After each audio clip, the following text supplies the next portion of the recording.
এক দরিদ্র কিম পরিবার ধূর্ততার সাথে ধনী পার্ক পরিবারের জীবনে প্রবেশ করে, ঠিক যেন পরজীবীর মতো। ছেলে কিউ প্রতারণার সাহায্যে ধনী পরিবারের মেয়ের গৃহশিক্ষক হয়। এরপর কৌশলে পরিবারের বাকি সদস্যদেরও বিভিন্ন ভূমিকায় নিযুক্ত করে। এই সিনেমা দেখায় কিভাবে দারিদ্র্য এবং বিলাসিতার আকাঙ্ক্ষা মানুষকে চরম পদক্ষেপ নিতে বাধ্য করে। তাদের মিথ্যা, লোভ এবং ধনী হওয়ার তীব্র আকাঙ্ক্ষা ধীরে ধীরে এক অন্ধকার পরিণতি ডেকে আনে। চলুন তাহলে দেখে আসি কি হয় সেই পরিণতি। এই হলো কিউ, যে তার পরিবারের সাথে থাকে।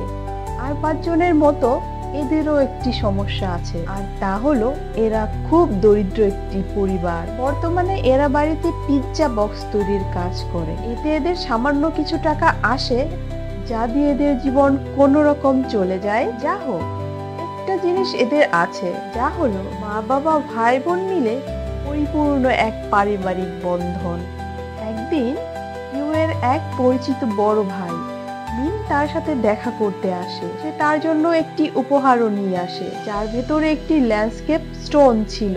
দেখতে একটি অ্যান্টিক পিস হলেও এই পরিবারের কাছে মনে হয় এটির চাইতে মিন যদি ভালো কোনো খাবার নিয়ে আসতো তাহলে তারা যেন আরো বেশি খুশি হতো। এরপর মিন কিউকে বাইরে নিয়ে যায় এবং তাকে বলে, আমি একটি পরিবারের এক মেয়েকে ইংরেজি পড়াতে যাই। আমি মনে মনে সেই মেয়েটিকে ভালোবাসি, কিন্তু এখন আমার বিদেশ যাওয়ার ভিসা হয়ে গেছে। তাই আমি চাই অন্য কেউ না গিয়ে তুমি সেখানে যাও এবং মেয়েটিকে ইংরেজি পড়াও। মিনের কিউ এর উপর বিশ্বাস ছিল। সে চাইছে মেয়েটি যখন কলেজে যাবে তখন মিন তাকে প্রপোজ করবে, এবং ততদিন পর্যন্ত অন্য কেউ নয় বরং কিউই মেয়েটিকে ইংরেজি পড়াবে। এরপর কিউ মিনের কথা মতো নিজের জন্য অক্সফোর্ড ইউনিভার্সিটির একটি নকল ডিগ্রি বানায়, এবং এটি বানাতে তাকে সাহায্য করে তার ওই ছোট বোন, যার নাম কিজু। এবং পরদিন সে ইন্টারভিউ দিতে চলে যায়। সেই বাড়িটি তাদের বাড়ি থেকে অনেক উঁচু একটি এলাকায় ছিল। কিউ জীবনে এই প্রথমবার এত বড় বাড়িতে এসেছে। তার মনে হচ্ছিল সে যেন স্বর্গে এসে পড়েছে। এরপর ম্যাডাম ইয়ন তার ডিগ্রি দেখে বলেন, আমার আপনার ডিগ্রি দেখার দরকার নেই, আমি আপনাকে চাকরি দিচ্ছি কারণ মিন আপনাকে সাজেস্ট করেছে। কিন্তু আজ আমি প্রথম ক্লাসে আপনার সাথে বসবো এটা দেখার জন্য যে আপনার পড়ানোর পদ্ধতিটা কেমন। এটা হলো ম্যাডামের মেয়ে ডাহাই। নতুন শিক্ষকের সামনে সে খুব নার্ভাস ছিল। এরপর কিউ তাকে ভালোভাবে মোটিভেট করে এবং পড়ানোর জন্য নিজের সেরাটা দেয়। ম্যাডাম খুশি হয়ে তাকে 1 মাসের বেতন অগ্রিম দিয়ে দেন। এখানে কিউ তার নাম মিথ্যা পরিচয় দিয়ে বলে যে কেভিন। তখনই সেখানে তাদের ছোট ছেলে আসে, যার নাম ডিসাং ছিল। ম্যাডাম কথায় কথায় বলেন সে খুব দুষ্টু, কিন্তু আঁকায় তার বিশেষ আগ্রহ আছে। আমরা তার শখকে আরো বাড়াতে চাই, এর জন্য আমরা একজন ড্রয়িং টিচার খুঁজছি। তখনই কেভিনের মাথায় একটি বুদ্ধি আসে এবং সে ম্যাডামকে বলে সে একজন ড্রয়িং টিচারকে চেনে, যিনি আমেরিকার এক বিখ্যাত বিশ্ববিদ্যালয় হতে আর্টসের উপর ডিগ্রি নিয়ে এসেছেন। সে ছোট বাচ্চাদেরও খুব ভালো সামলাতে জানে। এরপর ম্যাডামের কথায় কেভিন পরের দিন তার বোনকে ড্রয়িং টিচার বানিয়ে সেই বাড়িতে নিয়ে আসে। কিজু চাকরি পেয়ে যায়। সে তার নাম বানিয়ে বলে জেসিকা। যা হোক, এদিকে পড়াতে গিয়ে কেভিন এবং ডাহাই একে অপরের প্রতি আকৃষ্ট হয়। ডাহাইয়ের তো অল্প বয়সের খাঁটি ভালোবাসা ছিল, কিন্তু কেভিনের ছিল পুরোটা মিথ্যায় পরিপূর্ণ। অন্যদিকে ম্যাডাম চিন্তিত ছিলেন যে নতুন শিক্ষিকা তার ছেলেকে কিভাবে পড়াচ্ছেন। এরপর তিনি অজুহাত দিয়ে তার জন্য জুস নিয়ে যান। জেসিকা বলে তার ছেলে আঁকায় ভালো, শুধু তার আর্ট থেরাপির দরকার। জেসিকা ডিসাং এর আর্ট সম্পর্কে ম্যাডামকে বিভিন্ন ধরনের উল্টাপাল্টা বুঝ দিতে থাকে, এবং ম্যাডাম সরল মনে সবই সত্যি বলে মনে করেন। এবং সেই সুযোগে জেসিকাও অনেক টাকা মাসিক বেতনে ডিসাং এর আর্ট টিচার হিসেবে নিযুক্ত হয়ে যায়। জেসিকা যখন ম্যাডামের বাসা থেকে বের হচ্ছিল তখন বাড়ির মালিক অর্থাৎ ম্যাডামের হাজবেন্ড মিস্টার ডং আসেন। তিনি তার ড্রাইভারকে ড্রাইভারকে নির্দেশ দেন, রাত অনেক হয়েছে, তুমি জেসিকাকে তার বাড়ি পৌঁছে দাও। রাস্তায় ড্রাইভার জেসিকাকে তার বাড়ির ঠিকানা জিজ্ঞেস করে, কিন্তু সে বলে, না, আমাকে ট্রেন স্টেশনে নামিয়ে দিন। এরপর জেসিকার মাথায় একটি বুদ্ধি আসে। সে তার অন্তর্বাস বের করে সিটের নিচে লুকিয়ে রাখে, কারণ তার বাবা আগে ড্রাইভার ছিলেন, যিনি এখন বেকার আছেন, এবং সে এই ড্রাইভারের জায়গায় তার বাবাকে চাকরি দিতে চেয়েছিল। এরপর পরদিন মিস্টার ডং গাড়ির ভেতরে সেই জিনিসটি খুঁজে পান যা জেসিকা লুকিয়েছিল। তিনি বাড়ি গিয়ে তার স্ত্রীকে এই কথা বলেন। এরপর তারা দুজনে আলোচনা করেন যে প্রথমত এই কাজ তাদের গাড়িতে করা উচিত হয়নি, আর করলেও কোনো মেয়ে তার অন্তর্বাস করতে কিভাবে ভুলতে পারে। এর সরাসরি মানে হলো মেয়েটি নিশ্চয় ড্রাগ নিয়েছে। এরপর তারা ভয় পেয়ে যান যে কোনো ঝামেলায় না জড়িয়ে পড়েন, এবং অবশেষে ড্রাইভারকে চাকরি থেকে বরখাস্ত করেন। পরদিন জেসিকা তাদের সামনে দিয়ে টিউশন শেষে বের হচ্ছিল।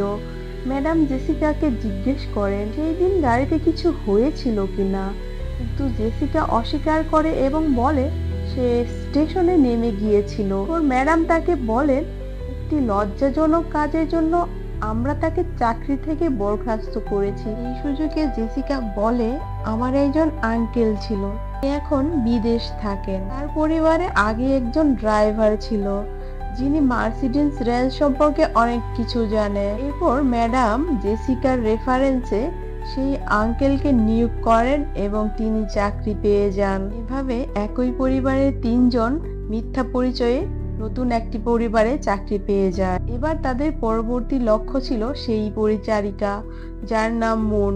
যখন মিস্টার ডং এই বাড়িটি কিনেছিলেন, তখন আগের মালিকেরা এই পরিচারিকাকে বাড়ির সাথে দিয়ে দিয়েছিলেন, অর্থাৎ সে অনেক বছর ধরে এই বাড়িতে কাজ করছিল। তাকে এই বাড়ি থেকে সরানো প্রায় অসম্ভব ছিল। জেসিকা, কেভিন এবং তাদের বাবা প্রতিদিন বাড়ি এসে প্ল্যান করত কিভাবে এই পরিচারিকাকে বাসা থেকে বের করে দেয়া যায়। একদিন ডাহায় ফল খাওয়ার সময় কেভিনকে বলে, এই বাড়িতে পিচ আনা নিষেধ, কারণ আমাদের পরিচারিকার পিচের সরু নোম থেকে অ্যালার্জি হয়। এটি শুনে কেভিনের মাথায় দুষ্টু বুদ্ধি খেলে। সে একদিন কায়দা করে পিচের উপরে সরু নোম মুনের উপর ফেলে দেয়, এটা জেনেও যে তার শরীর খারাপ হয়ে যাবে, তার শ্বাস নিতে কষ্ট হবে, এমনকি সে মারাও যেতে পারে। এভাবে মন অসুস্থ হয়ে পড়লে সে হসপিটালে যায় চেক আপ করাতে। মিস্টার কিম তাকে অনুসরণ করে এবং হসপিটালে তাকে সহ একটি সেলফি তোলেন। এরপর তিনি ম্যাডামের কান ভারী করতে শুরু করেন যে, ম্যাডাম, পরিচারিকার টিবি রোগ আছে, সে আপনার থেকে লুকিয়ে রেখেছে। আমি নিজেই তাকে কারোর সাথে কথা বলতে শুনেছি। ম্যাডাম, আপনার বাড়িতে একটি ছোট বাচ্চাও আছে, তার কিন্তু বিপদ হতে পারে। এরপর শপিং শেষে বাড়ি আসার আগে তিনি তার মেয়েকে মেসেজ করে জানিয়ে দেয় যে তারা 8 মিনিটের মধ্যেই বাসায় পৌঁছাচ্ছে। তখন জেসিকা আবার পিছের সরু রুম মুনের উপরে ছিটিয়ে দেয়। ম্যাডাম যখন বাড়ি পৌঁছান তখন দেখেন যে মুন খুব কাশছে। এরপর তার অন্যত্র চলে যাওয়ার পর কিম ডাস্টবিনে মুনের ফেলে দেওয়া টিস্যু পেপারের উপর লাল রং ছিটিয়ে দেয় এবং তুলে ম্যাডামকে দেখায়। ম্যাডাম তাদের জালে ফেসে যান। এরপর ম্যাডাম অন্য অজুহাত দিয়ে মুনকে এই বাড়ি থেকে বের করে দেন। বেচারি মুন জানতেই পারেনি যে তার সাথে এত বড় ষড়যন্ত্র হয়েছে। এরপর কিম মিস্টার ডংকে বুঝিয়ে তার স্ত্রীকে মিথ্যা পরিচয় দিয়ে এই বাড়িতে মেড সাজিয়ে নিয়ে আসে। এভাবেই প্যারাসাইটের মতো এই পুরো পরিবারটি এই বাড়িতে আস্তানা গেড়ে বসে। একদিন দিসাং বলে বসে যে এদের সবার গায়ে থেকে একই রকম গন্ধ আসে। এরপর বাড়িতে গিয়ে তারা চারজন আলোচনা করেন আজ থেকে তারা আলাদা আলাদা ডিটারজেন্টের জামা কাপড় ধুবে, কারণ এদের ভালো একটি চাকরি হয়েছে, এরা তা হারাতে চায় না। পরের দিন মিস্টার ডং এর তার পরিবারের সাথে ছেলের জন্মদিন পালন করতে পিকনিকে যাওয়ার কথা ছিল। যাওয়ার সময় তিনি বাড়ির সমস্ত দায়িত্ব পরিচারিকার উপর দিয়ে যান এবং তাদের 3টি কুকুরকে সময় মতো খাবার দিতে বলেন। এবার 2-3 দিনের জন্য এদের মজা করার পালা। এরা তিনজন এই বাড়িতে খুব মজা করে এবং বিলাসবহুল জীবনযাপন করে। ছিল সেই তেলাপোকার মতো যারা রাতে বের হয় যখন বাড়ির মালিক রান্নাঘরে যান না। কেভিন তাদের সবাইকে বলে যে আমি এই বাড়ির মেয়েটিকে ভালোবেসে ফেলেছি, আমি তাকে বিয়ে করতে চাই। তখন তার বাবা মা বলে তাহলে তো এটা আমাদের ছেলের শ্বশুর বাড়ি হয়ে যাবে। তারা বিভিন্ন ধরনের হাসি তামাশা রঙ্গলীলা করতে থাকে। বাইরে তখন খুব বৃষ্টি হচ্ছিল। তখনই হঠাৎ বাড়ির বেল বেজে ওঠে। চুম গিয়ে দেখে বাইরে কে এসেছে। বাইরে সে বাড়ির প্রথম পরিচারিকা মুনকে দেখতে পায়।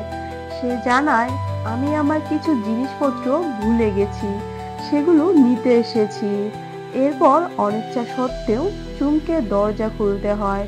বাকি সবাই তখন লুকিয়ে পড়ে।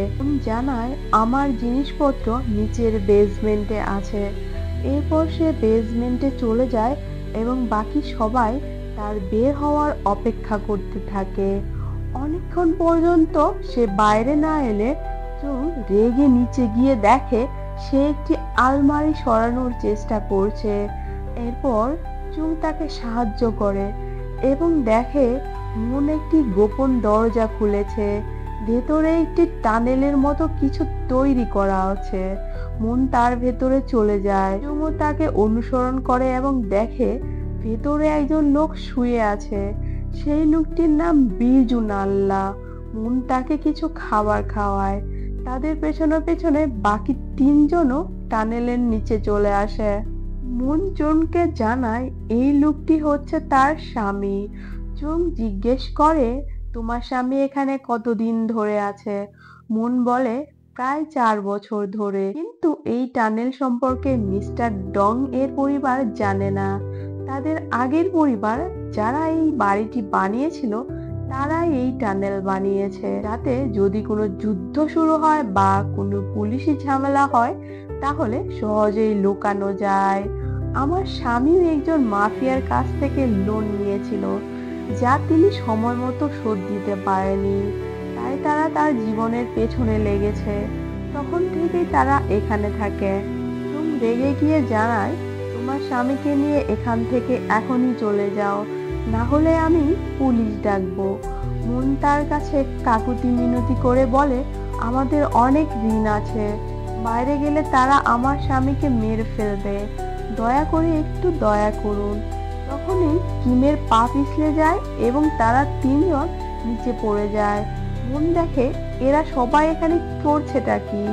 এরপর সে তার ফোন বের করে এবং তাদের ভিডিও করতে শুরু করে। বলে ওঠে বাবা আমার পায়ে চোট লেগেছে। এই কথা ফোনে রেকর্ড হয়ে যায়। মুন বলে আমার সন্দেহ ছিল কিন্তু এখন বিশ্বাস হলো, পুরো পরিবারটাই বদমাশ। এরপর সে তাদের হুমকি দেয় যে আমি এই ভিডিও ম্যাডামের কাছে পাঠিয়ে দেব। সে বাকি সবাইকে জিম্মি করে তার স্বামীকে নিয়ে বেসমেন্ট থেকে উপরে চলে আসে। মুন তাদের চারজনকে হাত উপরে তুলে বসিয়ে রাখে। এরপর সে তাদের আরেকটি ভিডিও করে যাতে তারা তাদের মালিকের অনুপস্থিতিতে যে মজা করছিল তার প্রমাণগুলো থাকে। তখন বিজু বলে শালা আমিও এখানে লুকিয়ে থাকতাম এবং সুযোগ পেলেই উপরে আসতাম, কিন্তু কখনোই কোনো জিনিস নষ্ট করিনি। এইসব জিনিসের আর্ট এরা কিভাবে বুঝবে? এর মধ্যেই কেভিন হঠাৎ উঠে এসে তাদের ফোন ছিনিয়ে নেয়ার চেষ্টা করে। তাদের সবার মধ্যে খুব ধস্তাধস্তি হয়। মুন মদের বোতল তুলে তাদের মারে, কিন্তু তখনই জেসিকা ফ্রিজ থেকে পিস বের করে আনে এবং সমস্ত পিস মুনের উপর ফেলে দেয়। এই সুযোগে কেভিন মুনের ফোন থেকে ভিডিওগুলো ডিলিট করে দেয়। এইসবের মধ্যেই বাড়ির ফোন হঠাৎ করে বেজে ওঠে। চোং ভয়ে ফোন তোলে। এটি ম্যাডামের ফোন ছিল। ম্যাডাম তাকে রামডন নামের একটি খাবার তৈরি করতে বলেন এবং বলে যে আমরা 10 মিনিটের মধ্যেই বাড়ি পৌঁছাবো, কারণ আমরা ক্যাম্পিং করতে যেখানে যাচ্ছিলাম সেখানে খুব বৃষ্টি হচ্ছে, তাই আমরা ফিরে আসছি। মালিকদের আসার কথা শুনে এদের সবার মাথায় তো আকাশ ভেঙে পড়ে। তারা সবাই তড়িঘড়ি করে বাড়ি পরিষ্কার করতে লেগে যায়। তারা মুন এবং তার স্বামী বীরজুকে আবার সেই টানেলে বন্দি করে রাখে। পরিষ্কারের কাজ কোনো রকম শেষ হলে সেই পরিবারটি ফিরে আসে। সবাই এদিক ওদিক লুকিয়ে পড়ে, যেমন আলো জ্বালালে তেলাপোকা এদিক ওদিক লুকিয়ে পড়ে, ঠিক তেমন করে মন আবার দৌড়ে উপরে আসার চেষ্টা করে, কিন্তু চুং তাকে লাথি মেরে বেসমেন্টে ফেলে দেয়। এরপর কিম তাকে আবার টানেলের ভেতরে টেনে নিয়ে যায়। সে দেখে বিজু একটি সুইচ বারবার অন অফ করছে। এই সুইচটি বাইরের লাইটের ছিল।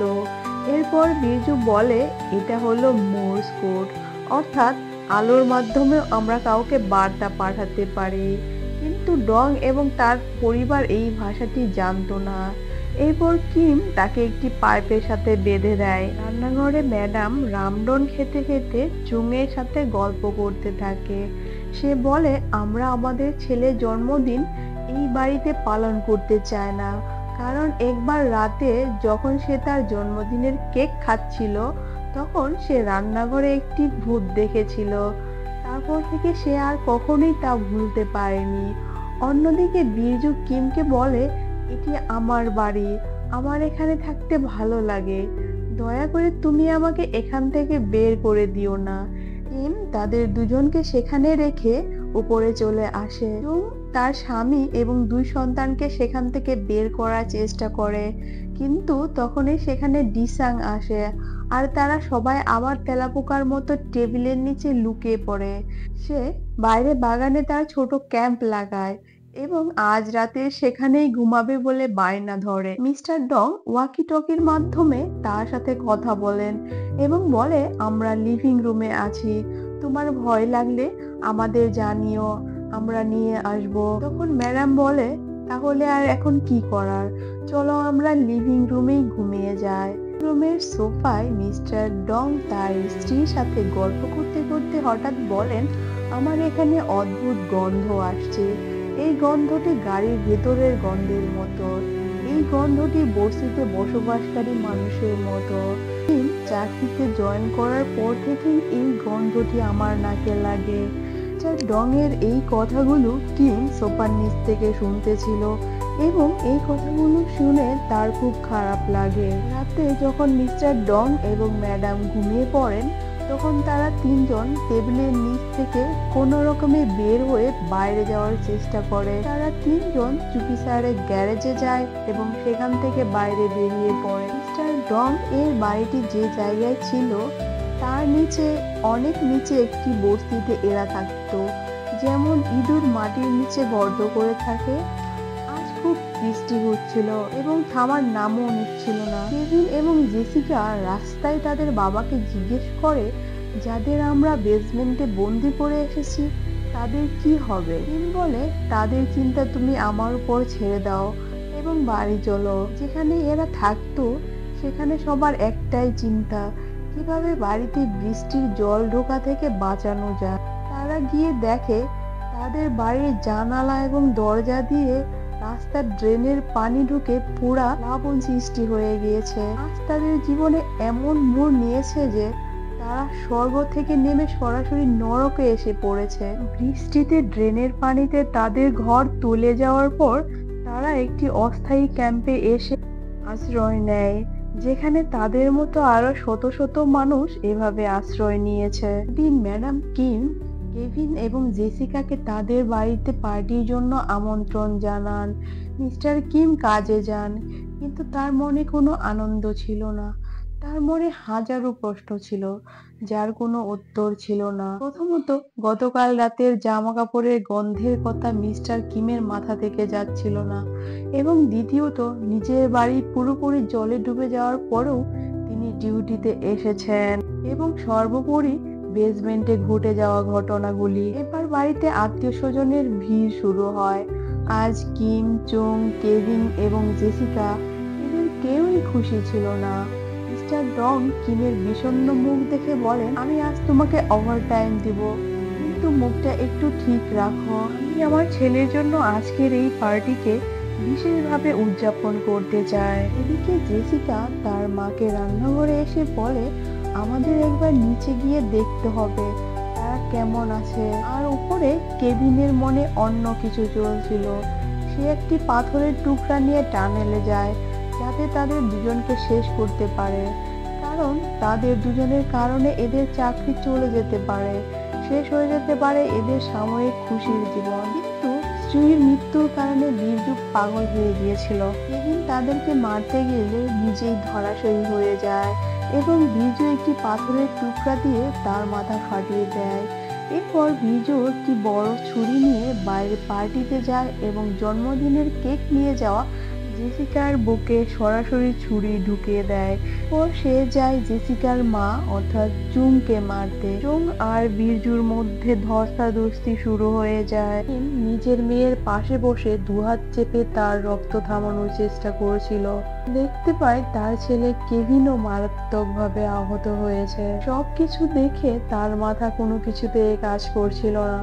এই অবস্থার মধ্যেই মিস্টার ডং তার নিজের ছেলের স্বার্থে তাকে জোর করে গাড়ি চালিয়ে নিয়ে যেতে এবং একটা পরিস্থিতিতে কিম মিস্টার ডংকেই মেরে ফেলে। এই কাজ করে সে সেখান থেকে পালিয়ে যায়। কয়েকদিন পর যখন কেভিনের জ্ঞান ফেরে তখন তার মানসিক অবস্থা ঠিক ছিল না। ডাক্তার বলেন ধীরে ধীরে ঠিক হয়ে যাবে। এবার আদালতও কেভিনকে এবং তার মা চুংকে প্রবেশনে ছেড়ে দেয়। যখন কেভিন জানতে পারে যে তার বোন মারা গেছে এবং তার বাবার কোনো খোঁজ নেই, তখন সে হাসছিল। এবার শীতকাল আসে। কেভিন পাহাড়ে যায়, যেখান থেকে বাড়িটি পরিষ্কার দেখা যায়, যেখানে এখন নতুন পরিবার থাকে। তখনই গভীর রাতে সে দেখে বাড়ির একটি আলো বারবার জ্বলছে এবং নিভছে। এরপর সে সেই আলোর গ্রাফ নোট করে এবং তা সমাধান করার চেষ্টা করে। সে বুঝতে পারে তার বাবা তাকে বার্তা পাঠাচ্ছেন, তিনি সেই টানেলের ভেতরেই আছেন, কারণ সেই দিন মিস্টার ডংকে মারার পর কিম বাড়ি থেকে বেরিয়ে গিয়েছিল। তারপর থেকে তাকে আর কেউ খুঁজে পায়নি। কেভিন প্রতিদিন স্বপ্ন দেখতে থাকে একদিন তার অনেক টাকা হবে এবং সে এই বাড়িটি কিনবে, তার বাবা মাকে এই বাড়িতে ভালো জীবন দিবে, তার বাবাকে টানেল থেকে বের করে আনবে এবং এভাবেই এই স্বপ্নের মাধ্যমে সিনেমাটি শেষ হয়ে যায়। সিনেমাটির তাৎপর্য আমি আর নতুন করে ব্যাখ্যা করছি না, এটা আমি আমার শ্রোতাদের জন্যই ছেড়ে দিলাম। ধন্যবাদ সবাইকে। আল্লাহ হাফেজ।